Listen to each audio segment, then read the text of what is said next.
I'm a huge fan of freezing. So I'll do salsa bases, I'll do tomato sauce bases, and then I'll freeze them. Oh, interesting. So what do you mean by like a base? So what I'll do is for salsa, I'll roast all the tomatoes and peppers. Oh, okay. And then I'll blend You're it getting like near the end. and then I put it in the freezer. And then when I want fresh salsa, I'll just pull it out, and then I'll add like the onions and the cilantro. That's really smart. Same with tomato sauce. So like I'll do tomato basil, and then once I'm ready to, and then I just freeze it, right? No herbs no oil or anything. like that. And then I'll just freeze it, and then I pull it out, and then we have fresh tomato sauce all winter That's long. super smart. Welcome back to a special episode of The Beet, where today I am hosting. It is me, Jacques from Jacques in the Garden, and we actually have a special guest today who is Kris Moriarty, and some of you might have heard her before because she is the head of customer service and experience here at Epic Gardening. So, Kris, pleasure to have you on today. I'm excited. And actually, we met pretty close to the same time. We did. It's a pretty interesting story because at the beginning, a lot of you guys might have heard about this by now, but Kevin started Epic Gardening kind of by himself, really, running the blog, running the store, and everything in between. And during 2020, he started to need a little bit of help, and you were actually one of the very first hires here at Epic Gardening. I was the third hire. I was hired as his executive assistant to help manage his crazy life. After we took off. So it's quite crazy. Yeah, it really was. Yeah, and Kris was actually before me, and then I think I was right after you. So I remember when he talked about you. He was looking for somebody to help in the garden. Oh yeah. And I know everybody knows this story, but it's so true and so cute. He was talking about how he was going to have this guy come over, and his name's Jacques, and he lives like right down the street on, right around the corner. And he's like, I don't even know what this guy is. Like, he's like a grad student. And he goes, I'm expecting this old guy to come over with a loaf of French bread on his shoulder. And I remember thinking, wow, that's going to be an interesting meet. Yeah. Yeah. And then it was I think a mutual love fest from the first time you guys met. Yeah, it's interesting because at the time I had zero social media, anything. I didn't even have Facebook. I had like a little Instagram page. The reason why I thought I was like an old weird guy is because I didn't even have a picture of myself or even my full name listed. I was like a little bit weird. So after that, like you said, we ended up working really well together. And here we are today. Now I'm making content videos, helping on the podcast, and you're now in charge of customer service. So like we've both been able to grow a ton working with Kevin at Epic Gardening. It's been a great ride. And actually, I don't know your background on gardening, like when you started, but for me, it was actually pretty similar to that same time period. I really started deeply getting fascinated into gardening and growing my own food right around 2020. And I actually don't remember your background and history with gardening. Actually, that's another thing that we very much share in common. Oh, okay. I had a job and had gotten laid. I was director of business development for a large brewery, and I got laid off because we did large scale events. Oh, right. 2020 was a bad time for that. Yeah. It was no event. And so I was like, honestly, like super depressed. I was like sitting on my couch eating Pop-Tarts and like watching YouTube videos, and I stumbled across Kevin's ginger video. Oh, wow. That's a big one. Yeah. And I had killed aloe twice. Like I did not think that I was a gardening person. And I'm like, I'm just going to try it. And I had a fair amount of success. And so I did the whole backyard and then the whole front yard as edible gardening for the family. Very cool. And it just really sparked a passion. And I had reached out to Kevin just to tell him thank you for getting me through like kind of a not great time. Yeah. And he responded back. That's how I got the job. So I think we started gardening like right about the same time and kind of for similar reasons. Yeah. Yeah. I think both of us really, truly love food, and we love cooking and eating. So for me, that was definitely a huge impetus for why I wanted to start a garden. And it is really interesting because similar story, like I saw Kevin when I was looking for gardening content because I was like, I'm doing all this gardening and I think I know what I'm doing, but I want to learn more. And I actually also stumbled upon him in a similar fashion where I was like, let me just figure out like what's out there, like who's teaching gardening. And it's been really fun ever since then. Yeah. And actually, it's an interesting thing because not only did you start gardening at the same time and also for your love of cooking, but you also transitioned that into an interesting side business. So I think let's talk about that next. It's a really fascinating topic. I think a lot of people are interested in how do you do more than just gardening for yourself, but how do you teach other people to garden? Yeah, I love it. It's such a fulfilling thing to do. When I started gardening, we talked yesterday, and I was talking to I made every possible mistake. I used the wrong soil mix. I planted the plants too deep. I planted the plants too shallow. I used too much, the wrong fertilizer. If there was a mistake to be made, I made it for sure the first season. And the good thing is though that you made those mistakes, but then you learned how to actually fix them, right? Because I think a lot of people, I mean, I've made plenty of mistakes in the garden for sure, whether that's choosing the wrong soil or not.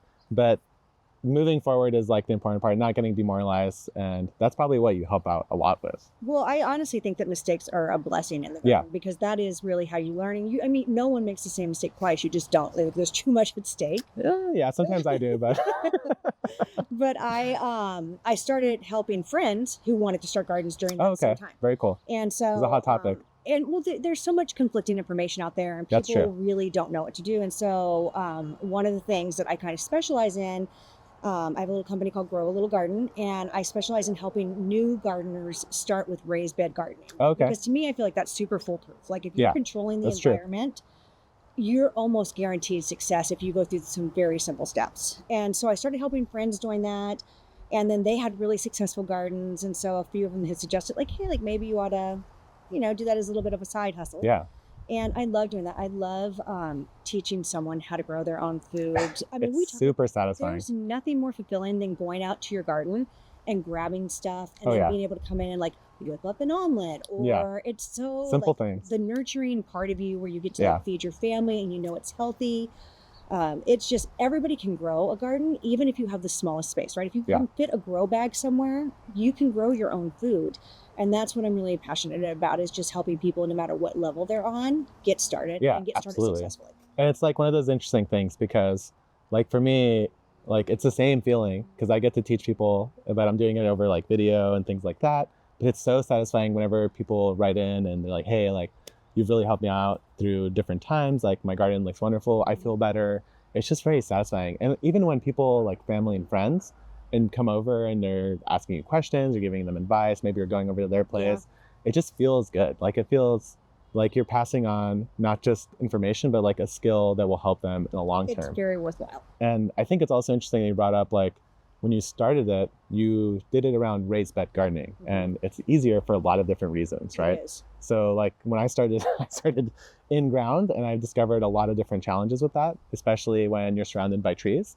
So a couple reasons, like why do you like going with the raised bed gardening for a beginner approach versus like, say like an in-ground garden like this? Well, first, if you had trouble and you were a geology major, then that's concerning. But just because of that, right? Like our soil is not great soil. Natively. Yeah, it needs a little bit of work. It really does.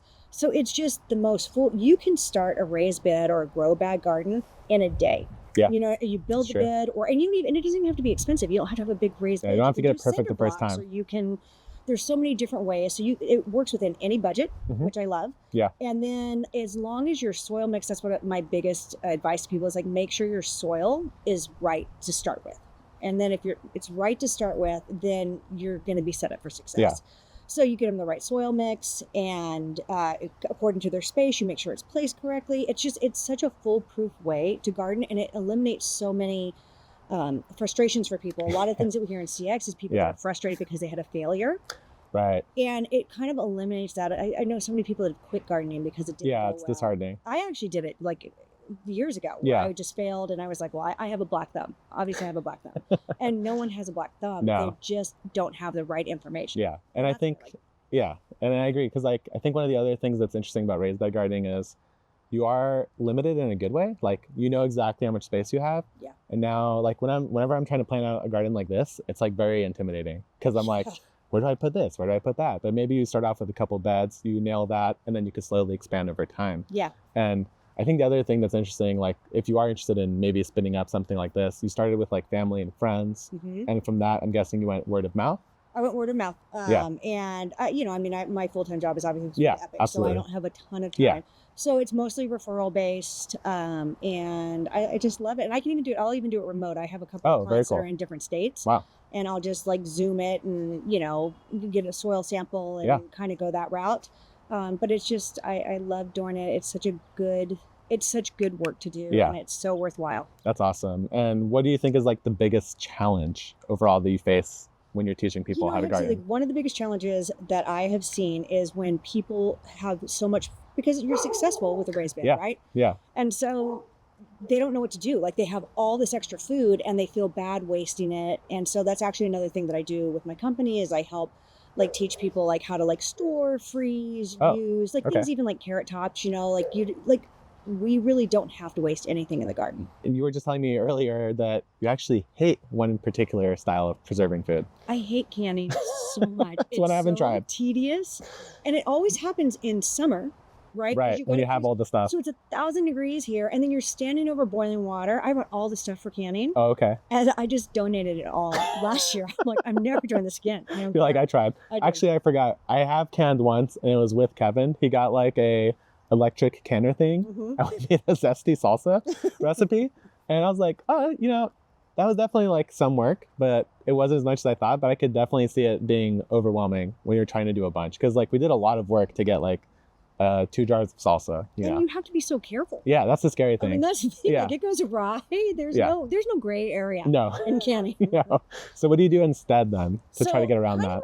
My favorite things that I like to do. I'm a huge fan of freezing. Okay, me too, actually. I think freezing's the easiest thing. I think we both bought a chest freezer, right? I got one at like Costco. I was like, this is my time. I see it. It's on sale. Totally. I'm getting it. So I'll do, you know, especially we both grow so many tomatoes. Yeah. So I'll do salsa bases. I'll do tomato sauce bases, and then I'll freeze them. Oh, interesting. So what do you mean by like a base? So what I'll do is for salsa, I'll roast all the tomatoes and peppers. Oh, okay. And then I'll blend it. So you're getting like near the end. Near the end, and then I put it in the freezer, and then when I want fresh salsa, I'll just pull it out, and then I'll add like, the onions and the cilantro. That's really smart. Same with tomato sauce. So like I'll do tomato, basil, and then once I'm ready to, and then I just freeze it, right?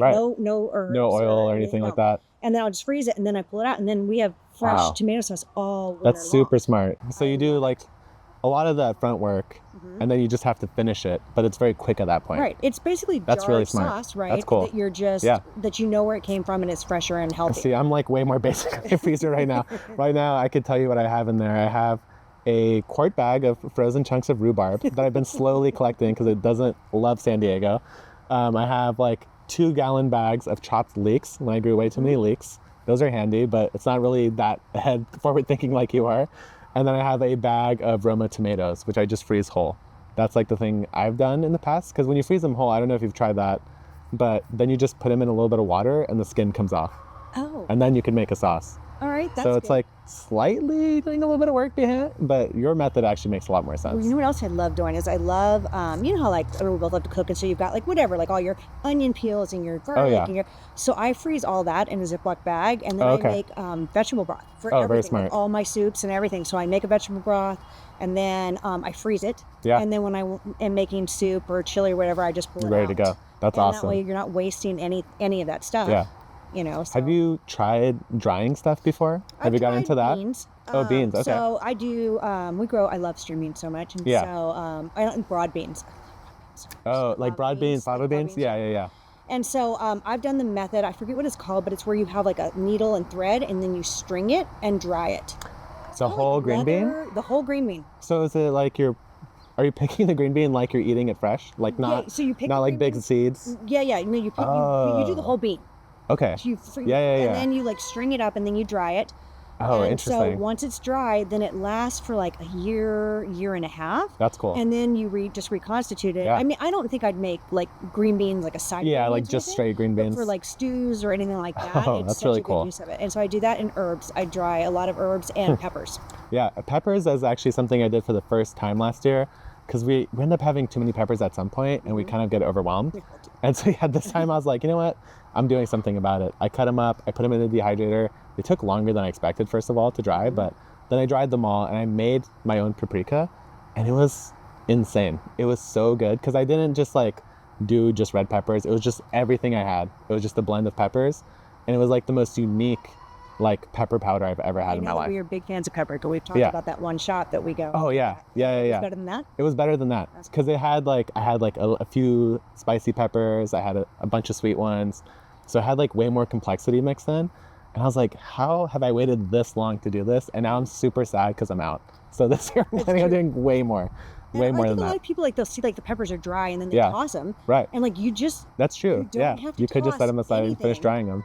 if you just finish drying them. Yeah. So we do that for just crushed red peppers, or again like stews and Yeah. stuff like that. I do a lot of like stew and soup based things. Yeah, same. And then do you like, I think you also do some other like low waste uses, right? Like there's other Oh, parts of yeah. the plant that I think a lot of people just toss, Yeah. but they're actually quite tasty. Well, it's true. I mean, even stuff like here we've got all these broccoli flowers. Yeah. And so like those are so great on top of a salad.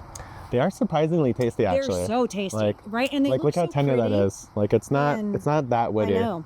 Yeah. So, And they're pretty so nice. tasty. Yeah. I love using carrot tops in like a pesto, like doing like a carrot top pesto. Yeah. Beet greens, like it makes me so sad when people throw away the beet greens, because they're like, the greens are the best part of the beet. I think they're Interesting. so Yeah. delicious to just saute up.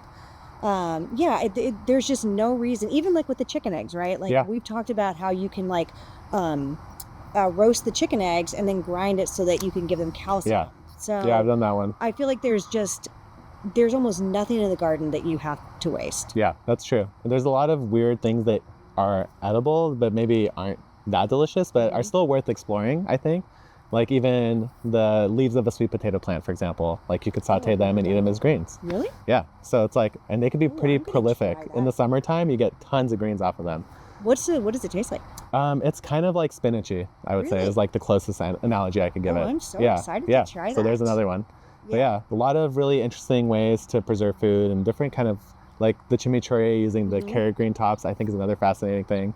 Oh, It's just I like, love, we don't talked about waste. Yeah, chimichurri, right? yeah. It's my I always favorite. forget chimichurri. Cilantro, pesto, Yeah. carrot tops, and then I'm going to say not a traditional chimichurri, Yeah, but sure. it's good on every feasible thing you could put it on. Yeah. So encourage you guys to try taking a part of a plant and turning it into something different, whether that's chimichurri where you sub in a little carrot greens, or trying a different green like a sweet potato leaf. And I think we want to talk about next is some of our favorite things, but also the things that you would grow if you only had to choose a couple crops. I think that's a really interesting thing to think about, or what you would grow if you were in a zombie apocalypse and you had to self-sustain yourself. Yeah, totally. So you have a couple favorites, I think, off the top of your head. I do. I know we talked about, that things that I don't want to do, or the Oh, things yeah. that take That's a like good lot starting of point. space, right? Yeah. Like broccoli and cauliflower, where it takes a large square foot to grow it and you get one meal out of it. Yeah. Tops, Or like this happens and Yeah. then you're and then sad. you've just got in the zombie apocalypse. Yeah, you got some flowering you have broccoli. garnish. Try and avoid garnish. Yeah, so the big things like cabbages, you get a single harvest, take up a lot of space. Maybe a cauliflower, take up a lot of space, one harvest. They're fun, but maybe not the best for continuous food production. Yeah. If I really like had to Make had a short zombie list. apocalypse, I would obviously do potatoes. Okay, yeah. I mean, that is the gift that keeps on They make their giving. own seeds. They make their own. I have potatoes coming out of every possible corner of my garden that I didn't plant. Yeah, and they don't need much. Yeah, they don't need anything. Eggplant is yeah. really prolific. Once it gets and- going, yeah. you're gonna have a lot of baba ganoush in the fridge. And you have, yes, you do. And it grows like year after year after year. Yeah, that's true. It can be Shocking. perennial here in San Diego Yeah. in warmer climates. I had an eggplant that was around for 3 years, and every year it did better. So that's Yeah, for mine that. too. Yeah, that's amazing. Peppers are great. Yeah. All kinds of peppers. I just love tomatoes, for like we talked last time about making like sauces and bases. Right. They're so versatile, and you could freeze them, you could store them, you could can them if you want to get into that. And then No. and then another thing, like the joke is like once you grow zucchini, like Oh, right. you're You're giving got it away. zucchini all over this, which is totally true. Yeah. But if you're, in the middle of a zombie apocalypse, that's probably Yeah, a maybe it's good a blessing. thing. Yeah. And also you can like freeze, like that's another thing that Yeah. I freeze is I'll shred it and freeze it, and then you can use it for zucchini bread or in stir fries. I think with squash, one of the things I've been trying to tell people actually with summer squash is that you don't have to wait to be the ideal size. You could harvest them as little baby squash. Mhm. And then that way, if you do that every day, you'll never get overwhelmed because now you'll have a pile of little baby zucchini. You could saute whole. They're really good. They are really good. And that way, it's a little bit easier to manage your plant. So squash is I love another that. great one. I love pumpkins. Pumpkins, okay. Pumpkins I love because, you get so much, right? Yeah. Especially those white Cinderella pumpkins. Oh, are those your That favorite? meat is so delicious. Oh, okay. So what I'll do is I'll like take the pumpkins, I'll grow several over the fall, and then I'll roast them and blend them. Oh, okay. And then I'll have stuff like pumpkin bread. I have a Nice. great pumpkin curry soup that's Oh, delicious. that sounds good. And then high in like vitamins, high in antioxidants. So it's really most fun. bang for your buck. Yeah, because I grow kabocha squash every year because that's our favorite. It's so like nutty and delicious. And then what we do is we grow one that stores quite well. So that could store for like even 6 months just That's on the true. shelf. And that's also really convenient. Yeah. And then after that, I think one of the other ones you've mentioned is like root crops. Mm-hmm. So which root crops do you like to go for? I really love I love carrots so Yeah, much. carrots and are you great. can use every part of the carrot. Yeah, that's true. Right. And then I love beets. Yeah. Because you can use the green. You can use every part of the beet. They last for months in the I hated fridge. beets when I was a kid, but Yeah. I love them so much now. Especially roasted with a little garlic and Yeah, olive that's oil. true. Delicious. Little dip it in the hummus. Yeah. So My favorite has been chopping up beets. We're getting to cooking now. Chopping up beets, sauteing them with like fresh tarragon and like Dijon mustard, and together it's like something magical happens. Oh, I'm It's gonna really try good. that Yeah, tonight. definitely That try that. sounds It's really good. delicious. Like all the beets, like the red, the gold. I do red normally for that one, but golden would also be really good. Oh, And you that just have to sounds cut them up delicious. small enough that they'll actually cook. Yeah. Basically. Do you do air fryer or like? I just did it in the pan, sauteed. All Yeah. right, I'm Yeah, gonna try that tonight. out. Yeah, and then another great one are storage things, right? Like onions. Onions, yeah, garlic. garlic. I don't know. This year I think I have like 400 garlic plants, which is really crazy. Like, because we're the household where it's like the recipe says like a clove of garlic we put ahead. So Right. it's And a then problem. plus with Maybe it's not those- accurate, but it's No, delicious. I totally agree. We are a garlic family. Yeah. On yeah, maxed out. you have to be careful that you don't overpower your dish with Yeah. garlic because you like it so much. I know. I'm like, I haven't hit that point yet. I know. Every time I think I'm like, maybe that's too much. I'm like, no, it's fine. I know, It's that's still why I good. love chimichurri. Yeah, there you go. Do a lot of garlic Yeah. in it, So a lot of really good selections there. And I think there's like one more that I'm trying to think of. I don't know if you like growing corn. It does take up a lot of space it does. and it does use a lot of nutrients. When you get it right and you get like a nice dry corn, that could also be like a great one. Oh, that's true. Yeah, That's really good. But I don't know if you've tried doing stuff with fresh dry corn, like from your I garden, haven't yet. but that's really fun too. It's a little bit of a game, but it is delicious. It is. It's Yeah. a commitment though. It is a commitment. Okay. So the one thing though that we haven't covered overall from all these different plants that you could grow and get a lot of harvest from is fruit. You had a new front yard section you wanted to add some fruit trees to. Yeah. So we brought a couple fruit trees. I think we ended up planting like six. Yeah, maybe six and some berry bushes. Yeah. But while we were there, you were telling us that you had some mixed results in the past with fruit. So I'd love to hear, and we'll take a little journey, mistakes, growth, how you Okay. feel now and where we're at today. That's fair.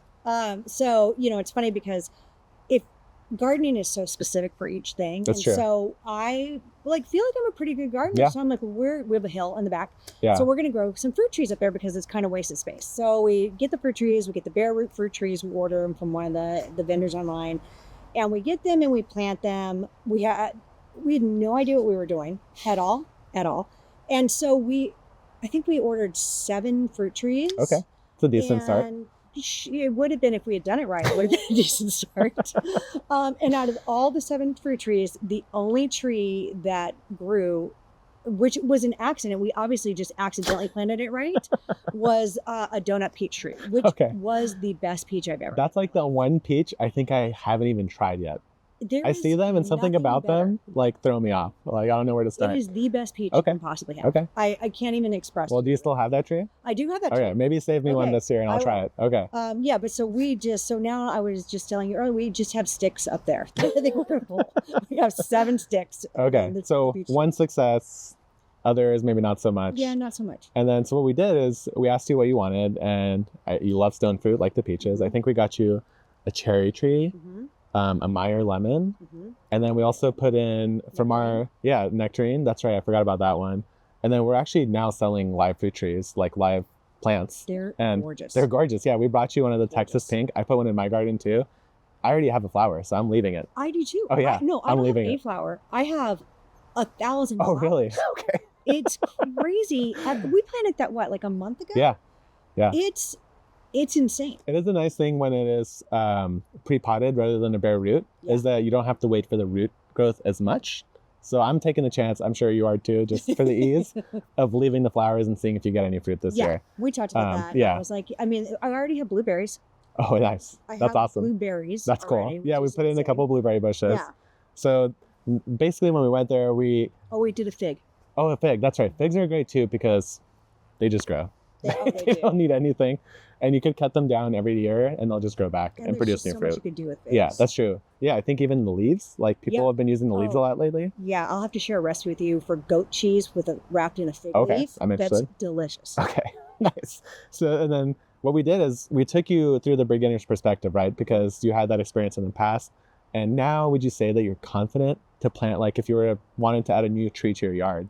Do you feel yeah. like you're now equipped to do that? Yeah, I have one space left where I think I'm going to go and get another. I think I'm going to do another citrus. or Okay, orange yeah, or something they're like so that. good. And so, I mean, first off, San Diego like too. the graft point, like Oh, I had right. no idea about. We obviously planted everything above that. Oh, That's okay. what I'm thinking we did Yeah. wrong. And so what happens if you do that? Do you remember now? You have sticks. Yeah. You get the wrong 2 tree years growing, later, basically. You have sticks. Yeah.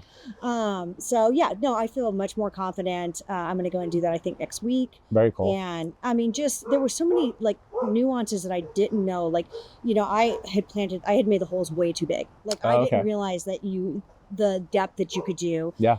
So that was super helpful. Very cool. When to fertilize, which one needs so much water, the chill hours. Yeah. I think we selected the wrong trees to begin with. Oh, right. That's a classic thing because you don't think about it. You're like, Yeah. I want that peach. I want that. And that's all what I like on that's the all you think site now about. is that they have like the Yeah. chill hours, so Yeah. at least you can make an informed decision. Totally. And they are.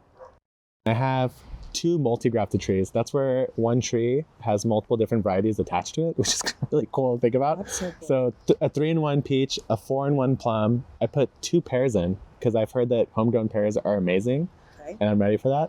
And then I also put in the pomegranate, a second pomegranate, a Fuji apple, and a pink lady apple. Wow, all this year? Yeah.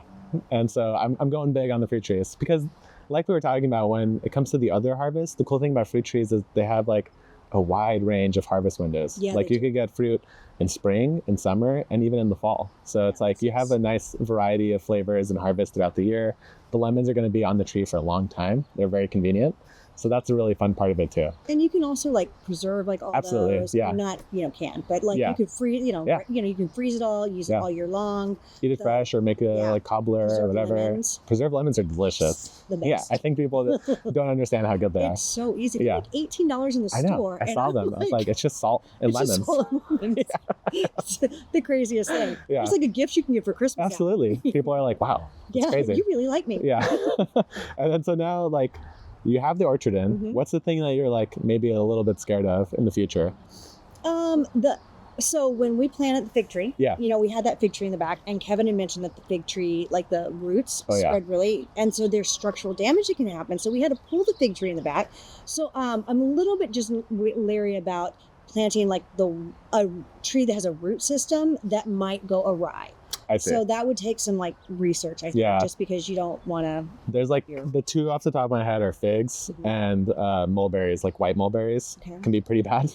But if you have a tree that's on a dwarf or semi-dwarf rootstock, that means it's grafted on the dwarfing root, those won't do damage Okay. because the roots are weak. So that's like and citrus is generally fine too. So Okay, that's good. that's good to know. Yeah. Yeah. So but that's other than good. that, I really don't. Yeah. And I feel pretty. The pruning journey will be interesting for me too. I don't even have anything to tell you right now. But Because the pruning, right? Because I want to keep Yeah. it small. Yeah, I don't want to that's the have, thing. and so I guess you're right that you do run the risk of like Yeah. killing your tree. yeah, maybe just like making it look weird.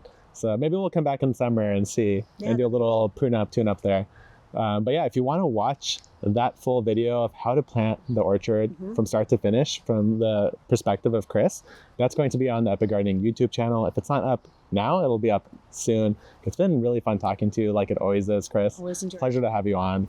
And we'll see you soon. Maybe with some preserved lemons. Yeah, and some peaches. There you go.